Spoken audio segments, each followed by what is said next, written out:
అరే పొన్నా వెంకటరమణ, నీకు పిచ్చి కుక్క గరిచిందారా? ఎందుకురా ఒర్లుతున్నావు?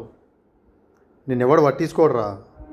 నువ్వు గౌరవ ముఖ్యమంత్రి గారి గురించి, మా మంత్రి గారి గురించి, కాంగ్రెస్ కార్యకర్తల గురించి ఏమంటున్నావురా? నువ్వు చిల్లర నా కొడక. ఏందిరా, కాంగ్రెస్ కార్యకర్తలు తుర్కోలకు పుట్టిరా అని చెప్తావు? నువ్వురా తుర్కోలకు పుట్టినోడివి? బేకూఫ్ నా కొడక, చిల్లర నా విధవా బిడ్డ. అరే, నువ్వు ఎంఐఎంల దగ్గర ఎన్ని పైసలు తీసుకున్నావు అన్నీ నీ కాల్ డాటా అన్నీ ఉన్నాయిరా. చిల్లర నా కొడక, హిందూయిజం పేరు మీద అడుక్కో తినే వ్యక్తివిరా నువ్వు. నువ్వు కాంగ్రెస్ కార్యకర్తల గురించి, గౌరవ ముఖ్యమంత్రి గారి గురించి, మంత్రి గారి గురించి ఏంద్రా చిల్లర మాటలు మాట్లాడుతున్నావు? అరే, నువ్వు కార్పొరేటర్కి తక్కువ, వార్డ్ మెంబర్కి ఎక్కువరా.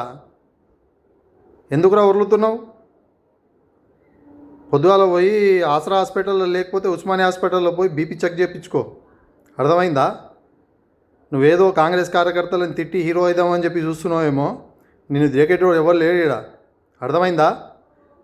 ఇంకో విషయం చెప్తున్నా, కొంతమంది మిత్రులు జర్నలిజం పేరు మీద దందాలు చేసే వాళ్ళు గిట ఉన్నారు. కాబట్టి చిల్లర గాళ్ళని, చిల్లర వేషాలు వేసే ఇలాంటి బ్రోకర్ నా కొడుకులని వీళ్ళ మాటలు పట్టుకోవద్దు. వీళ్ళని ఏమంటారు, చపరాసి గాలంటారు.